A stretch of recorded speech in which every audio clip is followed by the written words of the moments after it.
अस्सलाम वालेकुम नाज़रीन, दिन भर की अहम खबरों और तज्जियों के साथ मैं हूं आज 7 बजे में आसमा इकबाल। नाज़रीन, मुस्लिम लीग नून और पीपल्स पार्टी में पंजाब से शुरू होने वाली सियासी गर्मा गर्मी पार्लियामान तक पहुंच चुकी है। जलसों, जुलूसों, न्यूज़ कॉन्फ्रेंसेस में भड़कीले तानों और शोला बयानी सिंध से पार्लियामान तक महसूस की जा रही है। दोनों तरफ से ज़बानी कलामी झड़पें एक अरसे से हम देख रहे हैं, लेकिन ऐसी नौबत पहली बार आई है कि नवीद कमर जैसे सीनियर रहनुमा पार्लियामान में उठकर एहतजाज करें और पार्टी अरकान के साथ वॉकआउट कर जाएं। फिर कौमी असम्बली में यही हुआ। हालिया कशीदगी का सबब वज़ीर आला पंजाब मरियम नवाज साहिबा की जानिब से फैसलाबाद में की गई तकरीर बनी, जिस पर जियाली क़यादत सीखपा है। हर चीज का इलाज BISP नहीं है। BISP सिर्फ उन गरीब लोगों के लिए जो पंजाब में जहां सैलाब आए, मैंने पैसे उनको देने हैं। BISP 10,000 रुपया देती है, मरियम नवाज ने इंशाअल्लाह ताला 10-10 लाख रुपया देना है। जिनके घर गिर गए हैं उनको 10 लाख रुपया, जिनका जानवर खो गया है या बह गया उनको 5 लाख रुपया। कौन सी हुकूमत करती है ये मैं BISP कार्ड के जरिए कर सकती हूँ। सूरत हाल इसी बयान के बाद कशीदा हुई है और इस कशीदा सियासी सूरत हाल में मुस्लिम लीग के कुछ सीनियर रहनुमा फायर फाइटिंग का काम कर रहे हैं। पार्लियामान में वजीर कानून आजम नज़ीर तारड़ ने मामला संभालने की कोशिश की, लेकिन इसी दौरान राणा सनाउल्लाह मरियम नवाज के मौक़िफ़ को सपोर्ट करने लगे और आज पंजाब की वज़ीर इत्तलात उज़्मा बुखारी ने फिर पीपल्स पार्टी को हदफ बना लिया। एक न्यूज़ चैनल की मॉर्निंग शो में उनका कहना था कि सिंध में सैलाब आया तो हमने कोई सियासी बयान नहीं दिया। पीपल्स पार्टी को वज़ीर आला मरियम नवाज की कारकर्दगी से खौफ आता है। उन्होंने मज़ीद चैलेंज किया कि परफॉर्मेंस से मुकाबला करें, इल्ज़ाम तराशी न करें। तंज़िया जुमलों के पेट्रोल से भड़कने वाली ये आग नाज़रीन कहाँ तक पहुँचती है और कैसे दोनों जमातों के इत्तेहाद तक पहुँचने से पहले ही बुझाया जा सकेगा? इस जलती बिलती सूरत हाल का जिम्मेदार कौन है? क्या ये नाराज़ी PTI के लिए कोई नवीद या इम्कान बन सकती है? और यहाँ ये सवाल भी है कि जो इस सूरत हाल का बेनिफिशरी है वो तो ख़ुद बुरी तरह इख्तलाफात का शिकार है। ये इख्तलाफ दर इख्तलाफ का सिलसिला क्यों? इस बारे में राय लेने के लिए हम अपने पैनल के पास जाएंगे, लेकिन जी आज एक अहम प्रेस कॉन्फ्रेंस की गई है पीपल्स पार्टी रहनुमा कमर ज़मान कायला साहब की तरफ से, जिन्होंने बड़े वाज़े अल्फाज में कहा है कि कुछ दिनों से ऐसे सवालात उठाए जा रहे हैं जो कि मुनासिब नहीं हैं। उन्होंने कहा कि हमने मौजूदा हुकूमत को हर कदम पर सपोर्ट किया है। हमने हुकूमत बनाते वक्त एक मुआहदा लिखा था और मुआहदा ये था कि यकसुई से साथ मिल बैठ कर जो मुल्की मसाइल हैं उनको हल किया जाएगा। साथ ही साथ उन्होंने ये गिला भी कर डाला कि हमें हुकूमत से वो सपोर्ट नहीं मिल रही है जो मिलनी चाहिए थी, लेकिन हमने हुकूमत को वजारतें लिए बग़ैर सपोर्ट किया है। अब ऐसा दिखाई देता है कि इधर से एक बात की जाएगी, उधर से दो बातें की जाएंगी। मामला कहाँ जाएगा, क्या रुख इख्तियार करेगा, ये जानने के लिए जो हमने आज अपने पैनल में मदऊ किया है, सीनियर सहाफ़ी हैं, सीनियर तज्ज़ियाकार हैं जवाद फैज़ी साहब इस्लामाबाद स्टूडियोज़ में हमारे साथ तशरीफ़ रखते हैं। सीनियर तज्ज़ियाकार जुल्फ़िकार राहत साहब और आज़म मलिक साहब लाहौर से मुझे ज्वाइन कर रहे हैं वीडियो लिंक पर, और कराची में हमारे ब्यूरो चीफ़ इम्तियाज़ फ़ारान साहब भी वीडियो लिंक पर हमें ज्वाइन किए हुए हैं। आज़म मलिक साहब, सर ये बता दीजिएगा कि बहुत दिनों से ये मामला चल रहा है ना, कोई आज की बात नहीं है। हमने देखा कि एक सहाफ़ी के एक वीडियो क्लिप से ये मामला जो है ऐसा लगता है कि ये इनफैक्ट वहाँ से शुरू हुआ था, फिर बात जो है वो बेनज़ीर इनकम सपोर्ट कार्ड से होती होती अब यहाँ तक पहुँच चुकी है। ये बता दीजिएगा कि मुस्लिम लीग नून पंजाब का पीपल्स पार्टी के हवाले से इतना जारहाना रवैया क्यों है और इत्तेहादी होने के बावजूद ये आमने सामने क्यों आते रहते हैं? क्या पीपल्स पार्टी जो है मुस्लिम लीग ये समझती है कि पंजाब में मजबूत ना हो जाए, परेशान है, या आपको लगता है कि नहीं उज़्मा बुखारी जो बातें कर रही हैं वो बिल्कुल दुरुस्त है क्योंकि पीपल्स पार्टी मरियम नवाज़ की कारकर्दगी से कुछ घबराई हुई दिखाई देती है? ऐसा है ये तासुर लाहौर में आज़म साहब? जी देखिए, बहुत शुक्रिया आसमा आपका। देखिए, यूं लग रहा है मरियम नवाज साहबा कुछ ज्यादा जज्बाती अंदाज में बयान दे रही हैं। शायद उसकी एक बड़ी वजह यह भी है कि अवामी मकबूलियत को बढ़ाने और पंजाब के वोटर्स के सामने मजबूत मौक़िफ़ दिखाने के लिए उन्होंने ये एक अपना एक मौक़िफ़ अपनाया है। किसी हद तक मरियम नवाज साहबा जो है वो दुरुस्त भी कह रही है। देखिए, पंजाब के अंदर जो सैलाबी सूरत हाल के बाद जो मामला खराब हुए जनूबी पंजाब के अंदर, आपको पता है जलालपुर जैसे इलाके जो हैं अभी तक पानी के अंदर हैं। अभी भी लाहौर के अंदर खेमा बस्तियां आबाद हैं। उनके साथ भी अभी किसी भी सतह पर जो गवर्नमेंट की तरफ से जो एक इमदाद थी वो उस तरह से तो नहीं जा रही। जाहिर है उसके लिए एक आप वो कर रहे हैं, आप डाटा कलेक्ट कर रहे हैं, डाटा कलेक्शन के बाद आपने करना है। देखिए, पंजाब इसके ऊपर पंजाब के एक मौक़िफ़ है कि वो ये चाहते हैं कि वो खुद से अपनी तरफ से सारी चीज़ें जो हैं मैनेज कर लें। लेकिन मैं समझता हूँ आसमा ये बयानात इत्तेहादी सियासत में खटास पैदा कर रहे हैं। पीपल्स पार्टी को ये शिकायत है कि मरियम नवाज सिर्फ पंजाब के मसाइल को उजागर करके बाकी सूबों खास तौर पर सिंध के हालात को नजरअंदाज कर रही हैं। सिंध में भी पानी की निकासी, इस्लामी सूरत हाल के मसाइल मौजूद हैं, मगर इन पर बात बहुत कम होती है। इसलिए पीपल्स पार्टी समझती है कि पंजाब के बयानात बाज़ औक़ात दूसरे सूबों के हिस्से या मसाइल पर सवालिया निशान लगाते हैं, और मरीम नवाज साहबा भी अपनी सियासी कारकर्दगी दिखाने का उनके पास एक मौका है। देखें, आपने देखा होगा जैसे ही पंजाब में सैलाब आया तो जितने भी वुज़रा थे, कैबिनेट मेंबर्स, वो नहीं आए। इवन मरियम औरंगजेब साहबा हैं, वो तकरीबन 10-15 दिन सैलाब जलालपुर के इलाके में मौजूद रही। तो ये दूसरी तरफ आपने आज कमर ज़मान कारा साहब को भी सुना होगा, उनका ये कहना है कि जी आप बेनज़ीर इनकम सपोर्ट प्रोग्राम के तहत जो है वो जो इस्लाम मुतासरीन हैं उनको फंड जारी करें। देखिए, इसके ऊपर एक वाज़ेह हम इसको एक लाइन ड्रॉ करते हैं आसमा, कि अगर पंजाब गवर्नमेंट ये समझती है, हम ये नहीं करते हैं कि हमारा काम तो तज़िया देना है, हमारे लिए पंजाब भी उतना ही अहम है, सिंध भी उतना ही अहम है, हम तो पाकिस्तानी हैं, हम तो दोनों की बात करेंगे। हम एक लाइन ड्रॉ करते हैं, हम ये कहते हैं कि जी पंजाब ये कहता है कि वो अपने वसाइल को सामने रखते हुए जो सलाम मुतासरीन है उनकी इमदाद करेगा। तो सिंध के ओके, लेट्स डू इट, आप करें। आपके पास अगर पैसे हैं, आपके पास अगर फंड्स हैं, मेरी अज़मा बुखारी साहबा से बात हुई तो मैंने उनसे पूछा कि क्या तरक्याती प्रोजेक्ट्स हैं, उनको आप रोककर सलाम मुतासरीन की मदद करेंगे? उन्होंने कहा नहीं जी, हमारे जो तरक्याती प्रोग्राम है, डेवलपमेंट प्रोग्राम है, वो भी जारी रहेंगे, और हम अपने एक्स्ट्रा बजट से सलाम मुतासरीन की भी इमदाद करेंगे। तो अगर पंजाब ये कह रहा है कि उसके पास फंड्स हैं, तो सिंध को चाहिए कि वो कहे जी ठीक है, करने दे। इसके ऊपर मेरे ख्याल में इतनी शदीद। दूसरी तरफ पीपल्स पार्टी ने अभी एक और भी मौक़िफ़ इख्तियार किया है। आखिरी बात, उन्होंने कहा कि वो इस सारे मामले को प्राइम मिनिस्टर के सामने रखेंगे, और उन्होंने इसके ऊपर एक कमेटी भी बनाई है, और वो कमेटी जल्द, आपको पता होगा, अली हैदर गिलानी जो पार्लिमानी लीडर है पंजाब असेंबली में, उन्होंने रिजाइन भी कर दिया है। एक कमेटी बनाई गई थी, उन्होंने कहा प्राइम मिनिस्टर आएंगे तो हम अपना मुकदमा प्राइम मिनिस्टर के सामने रखेंगे कि पंजाब हमारे साथ बड़े भाइयों जैसा सलूक नहीं कर रहा। तो मेरा ख्याल है कि आपस में ये जो सियासी रिश्ते हैं, इनमें फासला है वो पैदा ना किया जाए तो बेहतर है, क्योंकि इस वक्त मुल्क के एक संगीन सूरत हाल के ऊपर है। हमने एक जंग लड़ी है, इसराइल का तनाज़ा आपके सामने है, इस्लामी सूरत हाल है, तो मेरे ख्याल में दोनों तरफ से टिल डाउन होना चाहिए। बिल्कुल होना चाहिए है, लेकिन ये इब्तदा कहाँ से हुई है? जवाद फैज़ी साहब से जान लेते हैं, क्योंकि जिस सहाफ़ी के एक वीडियो क्लिप से ये सारा मामला शुरू हुआ, जवाद फैज़ी साहब भी उसी चैनल से वाबस्ता हैं। जवाद फैज़ी साहब, क्या ये मामला उसी क्लिप से शुरू हुआ, बढ़ता चला गया, या ऐसा नहीं है, मामला कुछ और है, और जो असल चीज़ है वो यही है कि जी बेनज़ीर इनकम सपोर्ट कार्ड के तहत जो है मदद नहीं देनी? लेकिन ये ज़रा हमें समझा दीजिए कि इसमें सुबाहियत कहाँ से आ गई, ये तासुब कहाँ से आ गया? नहीं, दो चीज़ें आसमा। पहली बात तो ये है कि ये एक जमात नहीं है। पाकिस्तान पीपल्स पार्टी और पाकिस्तान मुस्लिम लीग नून, ये दो मुख्तलिफ जमातें हैं। लिहाजा इनके बारे में ये सोच लेना कि हर लीडर जो है वो शहबाज शरीफ साहब के पीछे चलने लग जाएगा, और हर बंदा जो है वो बिलावल भुट्टो जरदारी साहब के पीछे चल जाएगा, और बुरी दोस्ती हो जाएगी, ऐसा मुमकिन नहीं है। और फिर आगे इन्होंने मुंह दिखाई भी तो देनी है ना, सिंध में भी देनी है, पंजाब में भी, दीगर सूबों के अंदर भी, और ख़ास तौर पे जो अगले सेगमेंट में आपने बात करनी है कि वो जो एक जमात मुनक़सम हो रही है और जिसमें इख्तलाफात बढ़ रहे हैं, उनका वोटर भी तो उन्होंने वापस अपनी जानब खींचना और कोशिश करनी है इन्होंने कि हमारी तरफ आ जाए। लिहाजा कारकर्दगी दिखानी पड़ेगी। आपने बिल्कुल दुरुस्त कहा कि वो इशू ज़रूर बना था, सेनेट की कायमा कमेटी तक भी पहुंचा। मैं भी रिजवानुर रहमान रज़ी साहब के साथ ही था सेनेट की कायमा कमेटी में, लेकिन इशू ये है कि वो एक बहाना बन गया इस सारे मामलात का। अदरवाइज़ तो मैं समझता हूँ कि जहाँ मुअज़्ज़ज़ और इज़्ज़त माब सेनेटर्स हैं और वो वफाक के नुमाइंदे हैं, तो उन्हें भी किसी एक सूबे का सेनेटर बन के नहीं सोचना चाहिए। जब माफ़ी भी मांग ली गई तो माफ़ कर भी देना चाहिए।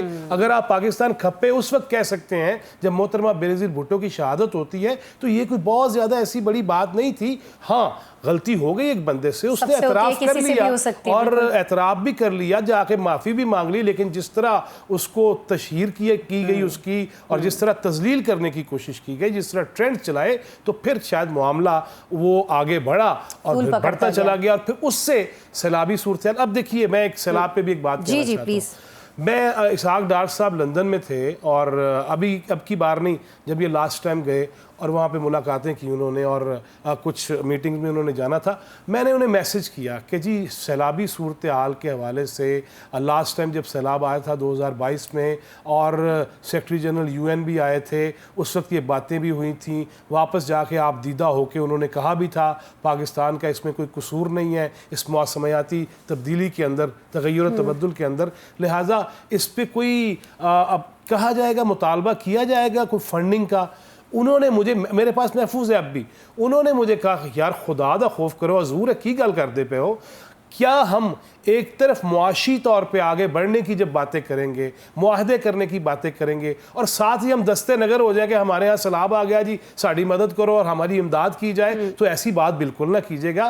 और ये उसूली हमने अभी तक ये फैसला रखा है और जो मैं आज तक भी देख रहा हूँ उसमें मरियम नवाज साहबा की तकरीर के कुछ हिस्से भी हैं कि क्यों हम भीख मांगने की कोशिश करें, लिहाजा अपने वसाइल से अवाम की बेहतरी की कोशिश की जाए और सबको हिस्सा मिलता है, सबके जो वसाइल है मैं तो कहता हूं कि उसको बेहतर किया जाए ना, मामलात को बेहतर किया जाए, जो बेचने की चीजें उसे बेचे। मामलात को बेहतर करने की बजाय एक जो लबो लहजा है वो हमारा बिगड़ता चला जा रहा है और जाहिर है उस लबो लहजे की वजह से बहुत सारे मामलात बिगड़ रहे हैं।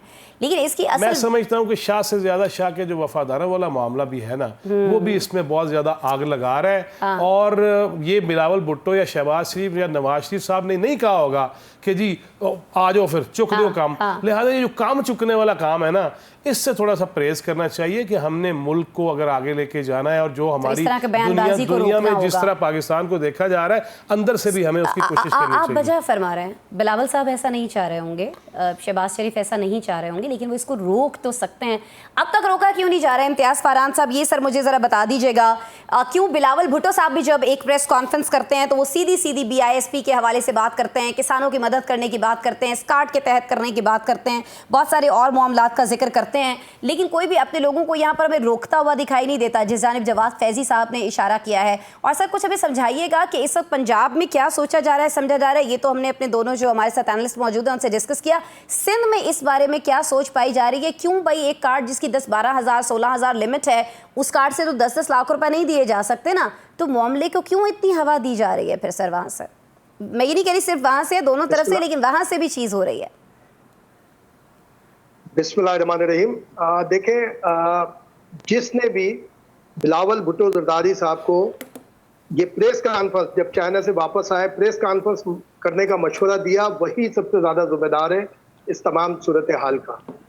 देखें, हम BISP के ऊपर आप और हम आसमा बात कर चुके हैं गुज़िश्ता हफ्ते, और ये राइट है पंजाब गवर्नमेंट का कि वो अपने मुतासरा लोगों की इमदाद किस तरह करना चाहते हैं करें। बिल्कुल उसी तरह जिस तरह से सिंध में 20 लाख 22 लाख घर वर्ल्ड बैंक के ताउन से बन रहे हैं, solar scheme Asian development bank के ताउन से चल रही है, उसका सॉवरेन गारंटियर है फेडरल यानी वफाक हुकूमत पाकिस्तान, उसकी सॉवरेन, क्या वो BISP से मुतालिक है?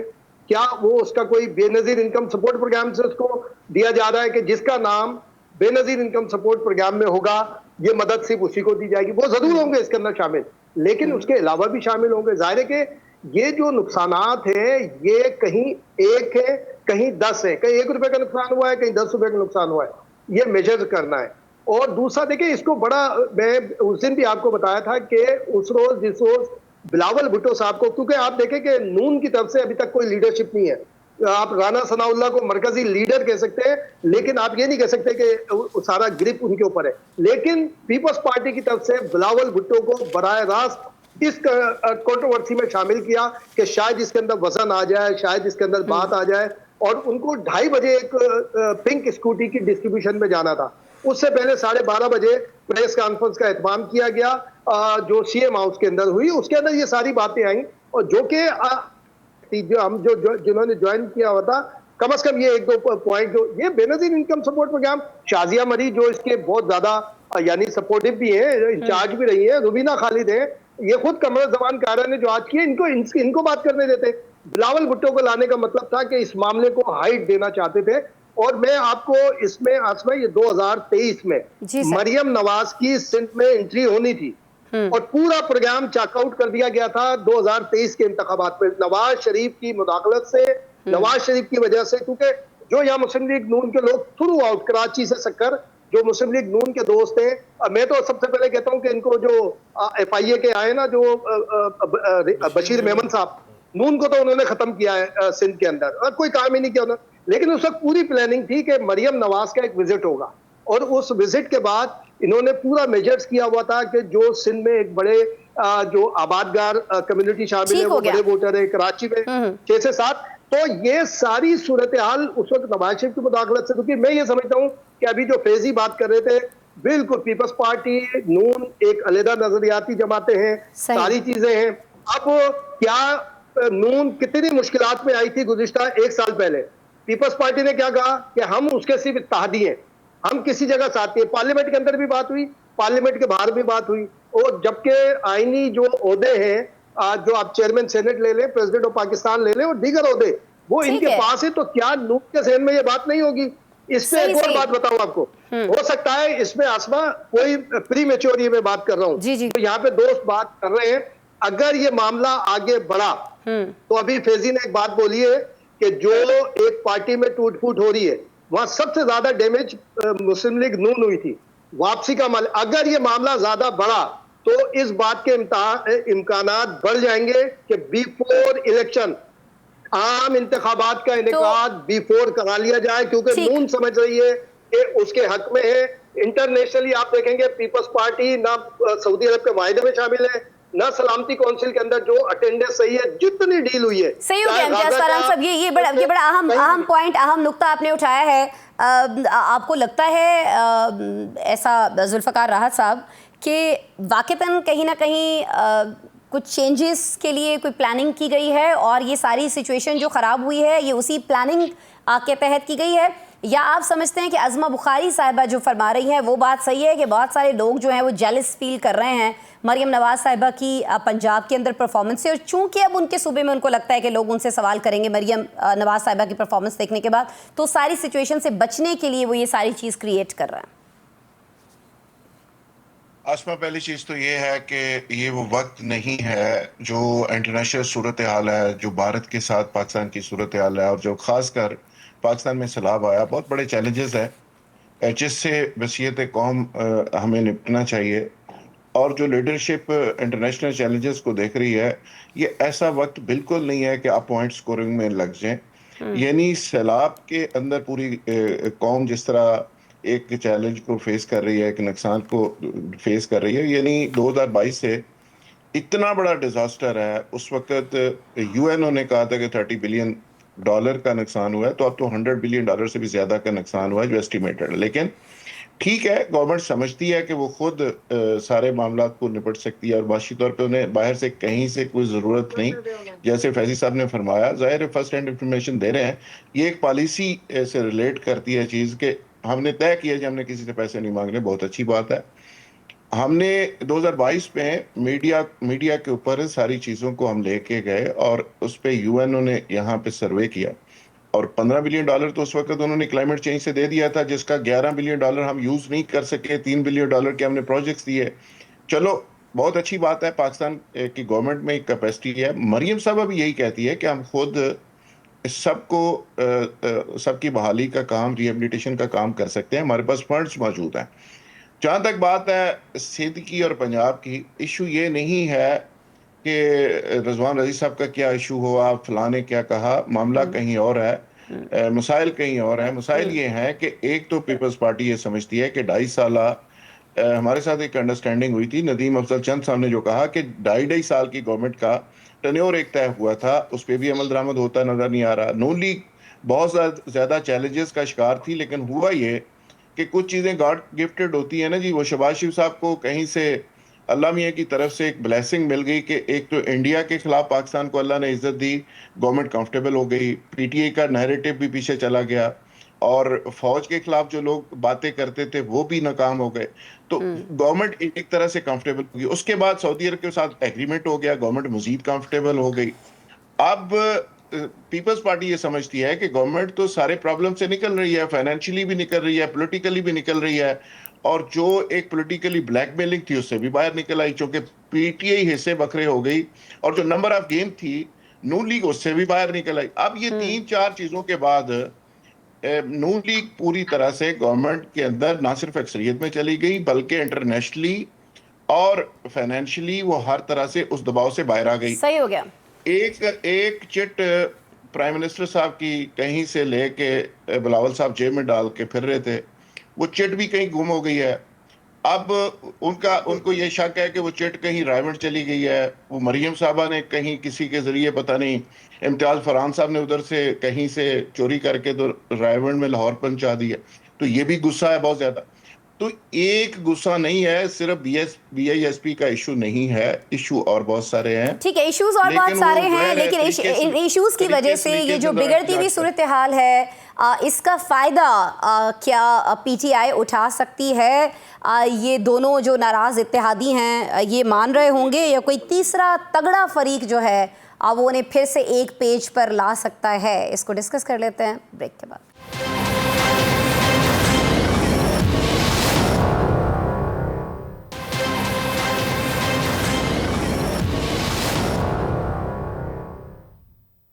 वेलकम बैक जी। ये जो दोनों जमातों में इस वक्त हमें सियासी गर्मागर्मी दिखाई दे रही है पाकिस्तान पीपल्स पार्टी और नून लीग के दरमियान, क्या ये जो सारी सूरत हाल है पाकिस्तान तहरीके इंसाफ के लिए कोई इम्कान पैदा करती दिखाई दे रही है, या दोनों नाराज़ इत्तेहादियों को तीसरा तगड़ा फरीक जो है वो संभाल सकता है? फैजी साहब, क्या लगता है सर आपको? देखिए, मुस्लिम लीग नून और पीपल्स पार्टी के हवाले से तो मैं नहीं समझता कि PTI कोई फ़ायदा उठा सकेगी।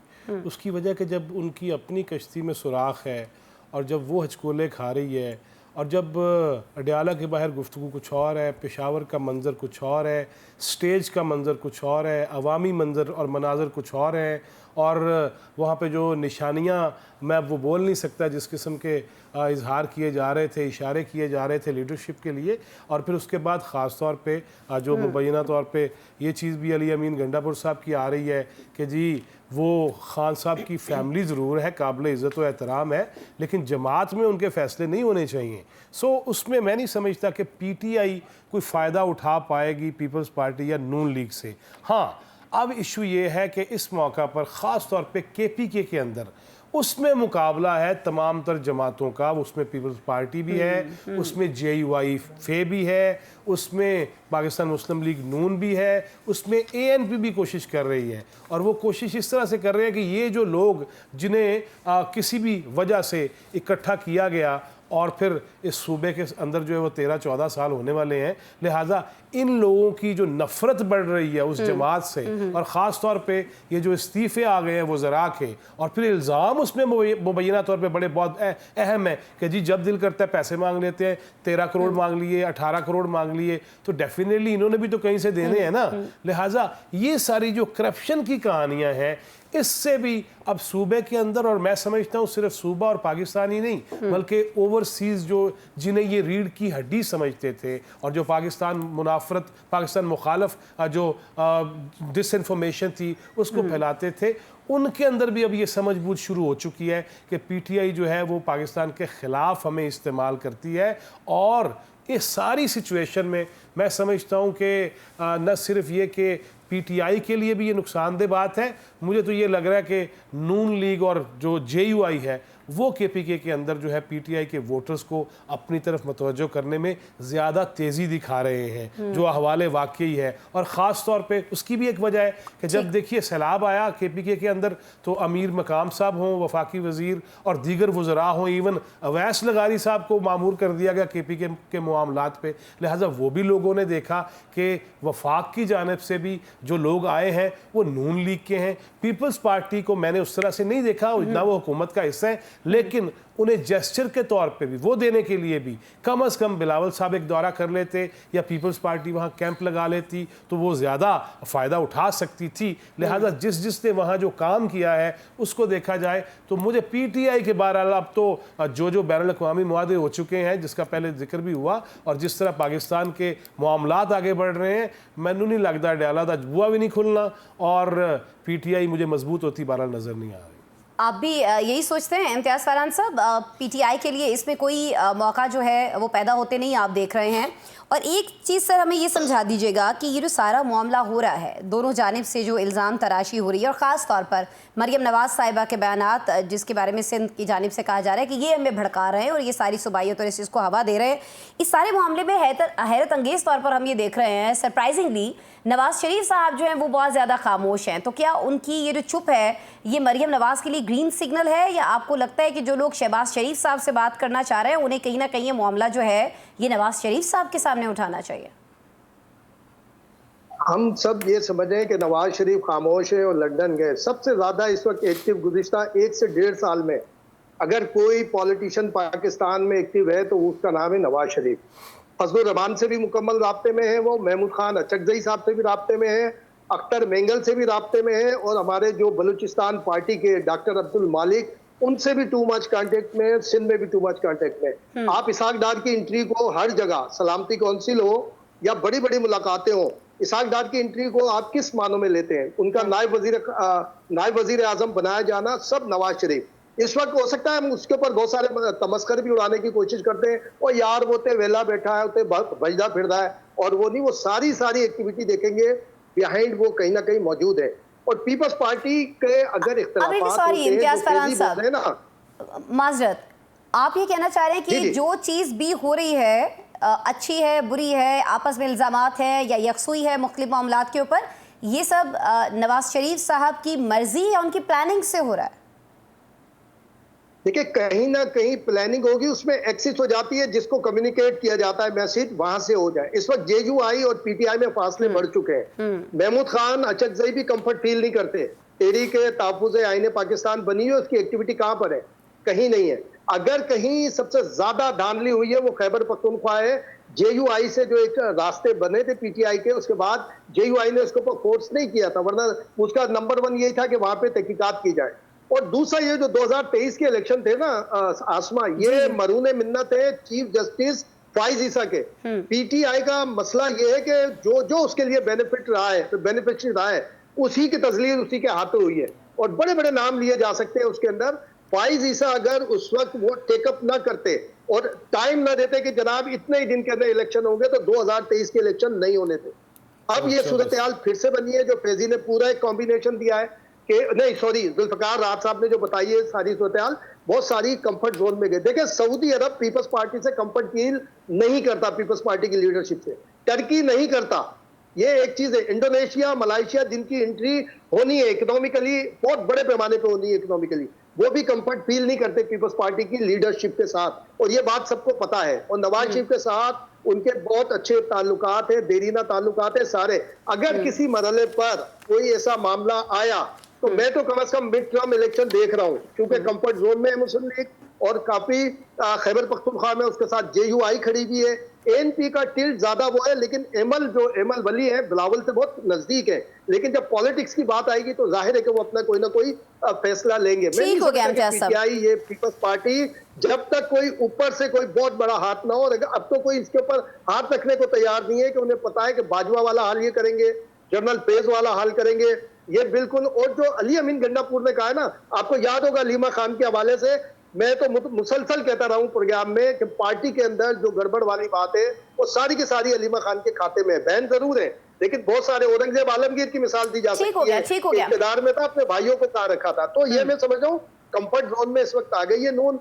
अब सिंध में एंट्री रोकनी है नून की, कैसे रोकी जाती है उसके लिए ठीक हो गया। नून लीग आपको अभी इस सारे मामले पर और ख़ास तौर पर सिफारती महाज के ऊपर जो चीज़ें हो रही हैं उनमें आपको नून लीग बहुत ज़्यादा कंफर्ट जोन के अंदर दिखाई देती है। तो इस कंफर्ट जोन के अंदर मौजूद जमात से जुल्फ़कार राहत साहब, पाकिस्तान पीपल्स पार्टी, क्या अपनी कुछ चीज़ें मनवा सकेगी? क्योंकि पंजाब में मुआहदे पर अमल दरामद न होना, नई नहरों के इशू पर हमने देखा कि क्या हुआ, फिर सैलाब, उसके बाद बेनज़ीर इनकम सपोर्ट कार्ड, किसी भी मामले में ये यकसू दिखाई नहीं देते हैं, लड़ते रहते हैं, आपस में एक दूसरे पर इल्ज़ामात लगाते हैं, लेकिन फिर आखिर में मिल जाते हैं। तो आपको लगता है कि अब की बार भी ऐसा ही हो रहा होगा, और आपको इसकी वजह सिर्फ और सिर्फ ये दिखती है कि पाकिस्तान पीपल्स पार्टी के पास कोई और ऑप्शन नहीं है, और अभी पाकिस्तान पीपल्स पार्टी भी किसी और के लिए ऑप्शन नहीं है, इसलिए ऐसा होगा?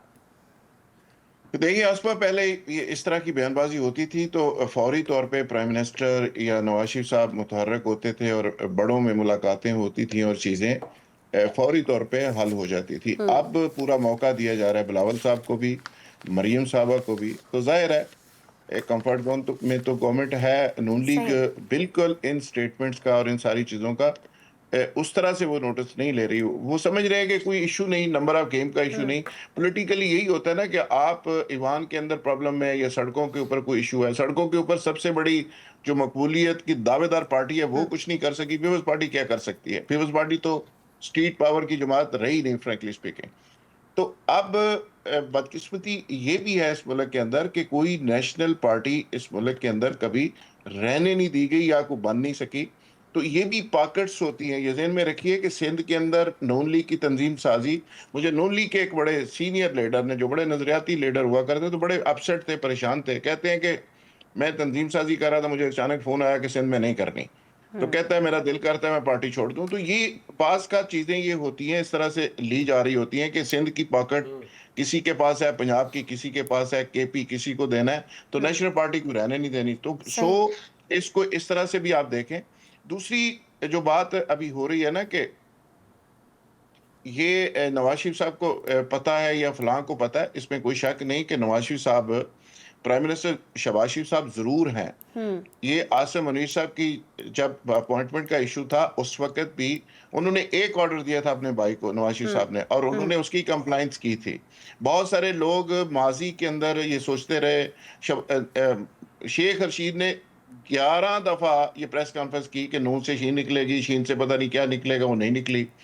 यानी मैंने जो शहजाद साहब को एक दफा कहा, मैंने कहा जी कि आपकी इतनी बाइंडिंग थी फैमिली की, छोटी सी ठोकर लगी तो आप सारे बिखर गए। लेकिन जिस नून लीग को हमेशा आप कहते हैं कि वो बिखर जाएगी, वो टूट जाएगी, वो पता नहीं क्या होगा, वो तो आज तक नहीं टूटे, वो तो आज भी साथ हैं। सो ये चीजें मेरा ख्याल है बहुत सारे लोगों को गलत फहमी है। जिस तरह नवाज शरीफ या शहबाज शरीफ या नवाज फैमिली या शरीफ फैमिली सिस्टम को समझती है। शहबाज शरीफ साहब को एक साहब मशवरा देने गए, उन्होंने कहा जी भाई साहब को रोकें, वो हर दफा हर आर्मी चीफ से लड़ पड़ते हैं। तो उन्होंने हंस के कहा कि पुत्र बरखुदार, आप बच्चे हैं, हमें पता होता है कि हमने इक़्तिदार में जाना कब है, निकलना कब है। हमने इक़्तिदार दिया भी है, इक़्तिदार लिया भी है, और हम लाश दिए बगैर इक़्तिदार में आते हैं। पीपल्स पार्टी हर दफा को लाश दे के आती है। सो हमें ये कहानियां ना समझाएं कि किस तरह सियासत करनी है।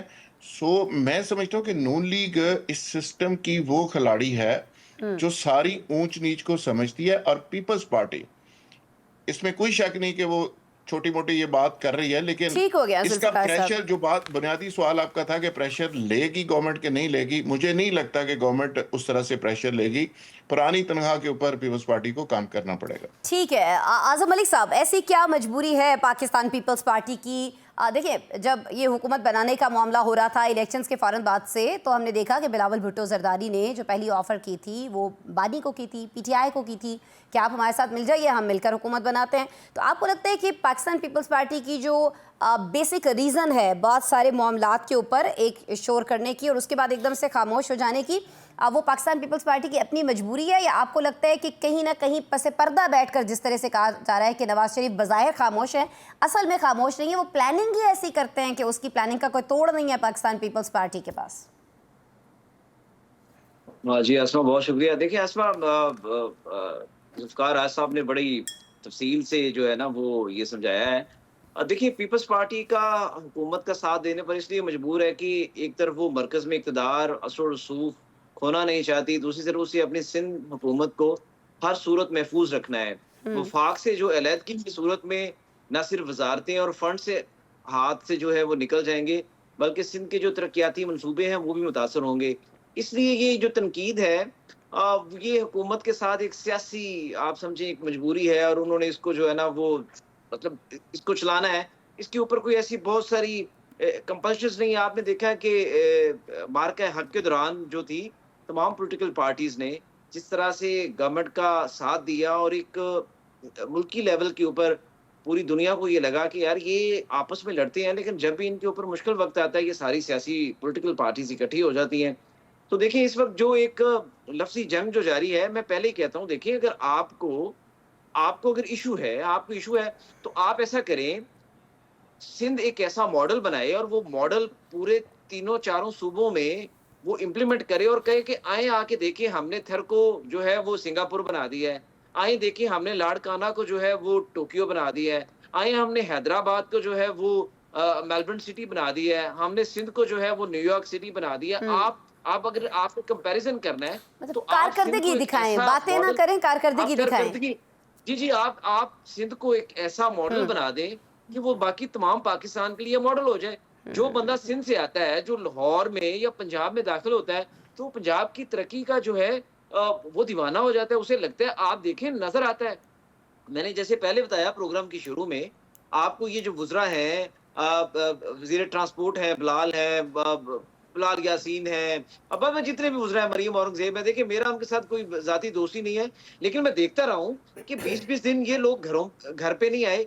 जो तरक्की का एक लेवल जो मेंटेन किया है पंजाब ने, या तो फिर आप ऐसे मेंटेन कर लें तो आप कहें जी पंजाब भी ये करे, हम तो ये कर रहे हैं। जब पंजाब ये कहता है कि हम ये कर रहे हैं तो फिर पंजाब के ऊपर आप तनकीद शुरू कर देते हैं। देखिए जुल्फ़िकार राज साहब ने जो बात की है ना, वो बड़ी अहम है। आप उस चीज को समझें कि मुस्लिम लीग नून जो है, मुस्लिम लीग नून को खित्ते के अंदर, खास तौर पर मशरिक़ वस्ता के अंदर जो बड़े बड़े जो ट्रेडर्स हैं, बड़े बड़ी जो मल्टीनेशनल कंपनीज हैं, वो लाइक करती हैं मुस्लिम लीग नून को, क्योंकि ये बिजनेस दोस्त जो पॉलिसीज हैं।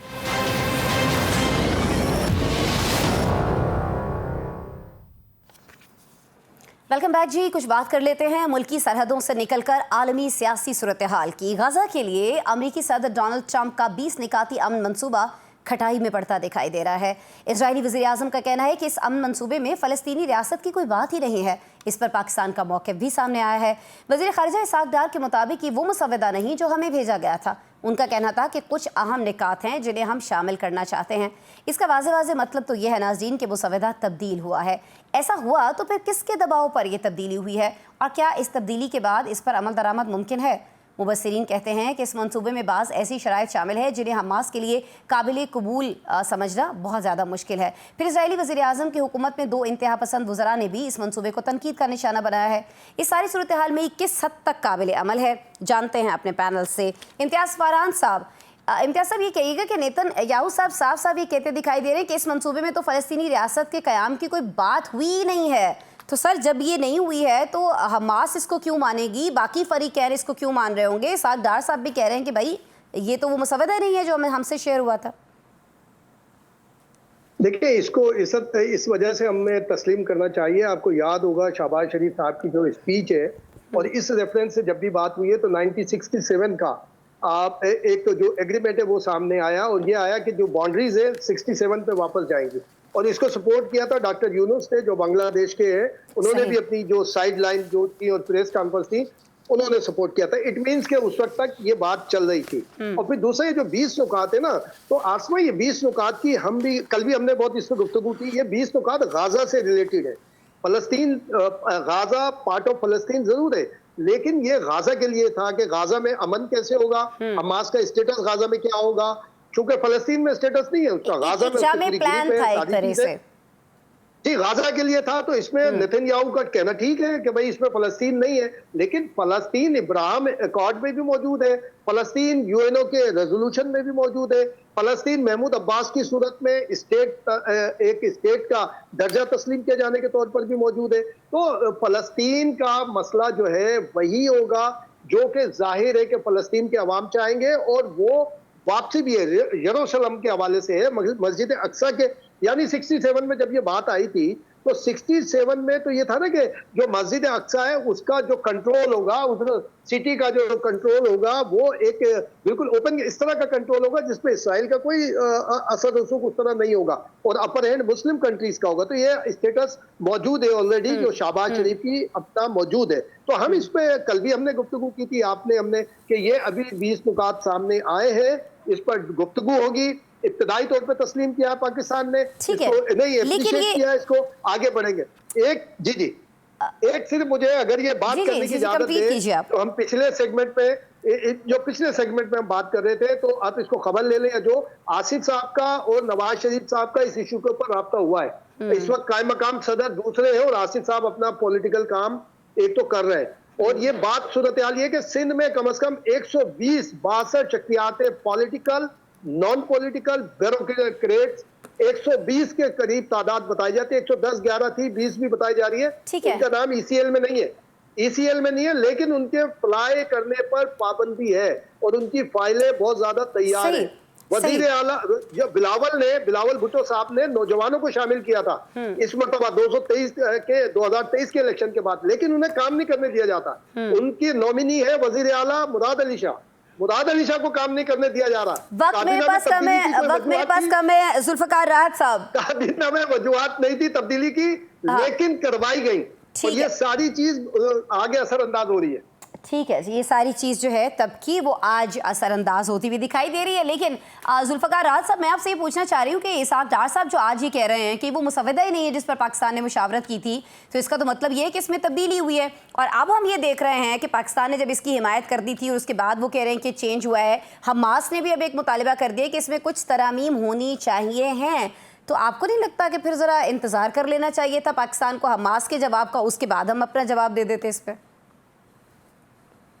देखिए आसमा, इस पे ट्रंप साहब ने ये प्लान दिया है, पहले 21 नकाती था, फिर 20 नकाती हो गया और नेतन्याहू और ट्रंप ने बैठ के ये एक मंसूबा बनाया है। ये मंसूबा बुनियादी तौर पे इसराइल को तस्लीम करवाने का पहला कदम है और ट्रंप साहब ज़ाहिर है उसको फैसिलिटेट कर रहे हैं। और ट्रंप साहब ने साथ ही पूरी दुनिया से अपने जितने जनरल्स थे, एडमिरल्स थे, पूरी अपनी फोर्सेस दुनिया में जहाँ जहाँ तैनात है सबको बुलवाया और बुलवा के उनको एड्रेस भी किया। कल वो साथ साथ दुनिया को मैसेज दे रहे हैं।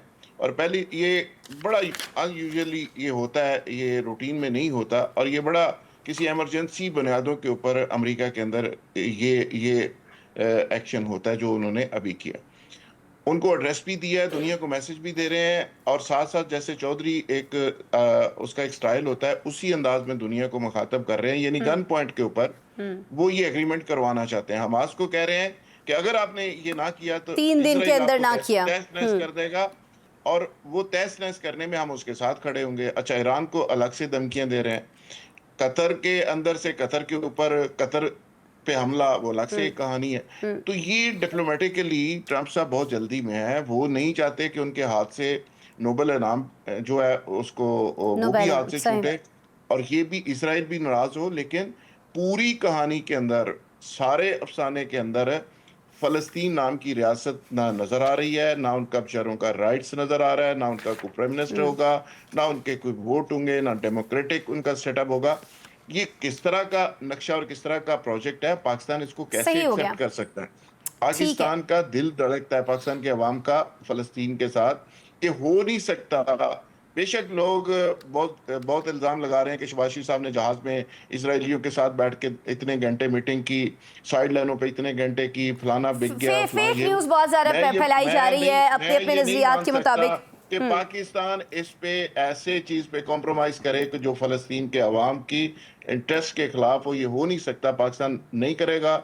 मुझे आज भी ये उम्मीद है कि पाकिस्तान ने सही स्टॉन्स लिया है कि आप कोई ऐसी चीज़ करें जो एक्सेप्टेबल हो। ठीक है आज़म मलिक साहब, ये मंसूबे की जो बहुत सारी शराइत हैं जिनका हमास ने कहा है कि उसके अंदर कुछ ना कुछ तरमीम होनी चाहिए, ये तो पहले से हमें भी दिख रहा था कि बहुत सारी तो शराइत वैसे ही नामुनसिफाना हैं। जैसे कि एक फॉर एग्ज़ाम्पल कि हमास जो है वो पहले गैर मुसल्लह हो जाएगी, लेकिन जो इज़राइली फ़ौज है वो इनखला उसका कब होगा, कब नहीं होगा, मुसल्लह होगी, गैर मुसल्लह होगी, इसका कोई टाइम फ्रेम ही नहीं दिया गया। तो अब ये जो शर्त रखी गई है हमास की जानिब से कि इसमें तरमीम होनी चाहिए और ट्रंप पहले कह चुके हैं कि जब इसमें कोई तरमीम नहीं होगी, ये तो बिल्कुल फाइनल हमारी शराइत और ये जो निकात हैं 20 ये हैं। तो आपको लगता है कि अब हमास की तरफ से जो ऑफ़र की गई है कि आप हम इस पर नज़रसानी कर लेते हैं अगर आप इसमें रद्दोबदल कर दें, या आपको लगता है कि ट्रंप अपनी बात पर कायम रहेंगे और अभी भी 3 दिन की डेडलाइन मौजूद रहेगी हमास के बाद, अगर इसको कबूल नहीं करती है तो फिर दोबारा से खुदा न खास्ता तबाही होगी गाज़ा की? जी आसमा, इस हवाले से अभी हमास ने राब्ता किया है, उन्होंने टर्की और कतर से राब्ता किया है और कहा है कि कुछ तरामीम जो है ना वो की जाए। देखिए ये मुमकिन नहीं है कि आप एक शख्स के सामने जो है वो गन लेके खड़े हो और उसे कहें कि तुम अपनी कमीज भी उतार दो, शर्ट भी उतार दो और तुम मेरे सामने नंगे खड़े हो जाओ क्योंकि तुम्हारे पास कुछ भी नहीं है। देखिए इसराइली वज़ीर आज़म नेतन्याहू और जो ट्रंप का 20 निकाती फार्मूला है, आसमा ये बिल्कुल ज़ुल्फ़िकार साहब ने ठीक कहा, बल्कि सब दोस्तों ने, ये इसराइली मफादात के तहफ़्फ़ुज़ की एक कोशिश है जिसमें फ़लस्तीनी रियासत के क़याम को नज़रअंदाज कर दिया गया है। देखिए इस मंसूबे में आप ये तो जरूर कर सकते हैं ट्रंप साहब के वक्ती इक़दाम, जैसे जंगबंदी आपने कर ली, इंसानी इमदाद की फराहमी कर दी, कैदियों का तबादला भी इसमें शामिल है। लेकिन असल मसला वहीं का वहीं खड़ा है कि फ़लस्तीनी खुद इरादियत और रियासत को हल किए बगैर कि सिर्फ जो सिर्फ जो है आर्जी रिलीफ होगा, इसके देर पा नताज बरामद नहीं होंगे। देखिए इसराइल को फौजी सियासी बर्तरी हासिल हो जाएगी अगर ये 20 निकाती फार्मूला तय हो गया। हमास पर आप गैर मुसल्लह किए जा रहे हैं, आप उसे सियासी अमल से बाहर कर रहे हैं। देखिए हमास ने हजारों जानों का वहां पे कुर्बानी दी है, मासूम बच्चे वहां पे शहीद हो गए हैं। आपने गजा को जो है वो मतलब मैदान जंग बना के रख दिया है, आपने जेनोसाइड वहां पे कर दिया है, और अब आप ये कह रहे हैं कि इन सबको मार दिया है, हम इनको मजीद मारेंगे, ये गैर मुसल्लह हो जाए, फिर हम बताएंगे कि ये अमन कैसे लेके आना। देखिए ये जो फार्मूला है अवामी सतह पर फ़लस्तीन की इस हवाले से कोई खुली हमायत इस पर मौजूद नहीं है, और फ़लस्तीन रियासत के बगैर कोई भी मंसूबा हमास की जो और फ़लस्तीनियों की जो एक बात है, जब तक वो नहीं चाहेंगे कि वो किस तरह से इस अमन मंसूबे को लेकर चलते हैं, तब ये कामयाब नहीं होगा। ठीक है, लेकिन हम लोगों ने इसको कबूल करने में शायद बहुत ज़्यादा जल्दी की। जवाद फैज़ी साहब और बहुत सारे लोग जो कि हुकूमत मुखालिफ अक्सर बातचीत करते हुए दिखाई देते हैं, वो अभी भी ये कह रहे हैं कि इसहाक डार साहब को अब ये बयान इसलिए देना पड़ा कि उन पर तनकीद बहुत ज़्यादा हो गई थी, और असल में वो उन्हीं निकात के ऊपर रजामंदी जाहिर करके आए थे जिन पर अब वो कह रहे हैं कि तो हमारे सामने थे ही नहीं, इसमें तो रद्द-बदल किया गया है। कुछ ऐसा है सर? देखें, अभी जिस तरह पहले भी बात हुई, मेरे भाई जुल्फ़कार राहत साहब भी बात कर रहे थे कि फ़ेक न्यूज़ किस तरह फैला दी जाती है। ये वो सारी चीज़ें हैं, कौन किसके पास ऐसे मौक्कल है, मौक्कल वाले खुद अंदर बैठे हैं, कितों पता लग जाता है, मैंने तो नहीं समझ आ रही। एक चीज़, दूसरी चीज़ ये इस पर देखना पड़ेगा कि जब इस्लामी ममालिक के सरबराहान और उनके नुमाइंदगान या जो भी रिप्रेजेंट कर रहे थे इस्लामिक ममालिक को, तब भी अमरीकी प्रेसिडेंट ने जो नक्शा खींचा, उसने ख्वाहिश का इजहार किया कि क्या मैं आगे बढ़ूं, मैं बात करूं, मसले का हल निकालना है और मैं तो जंगें रुकवाना चाहता हूं। सब ने कहा बिल्कुल ठीक है, जंगें रुकनी चाहिए और गाज़ा के मजलूमों को भी इंसाफ मिलना चाहिए, फ़लस्तीनी रियासत का भी, वो तो सऊदी अरब ने।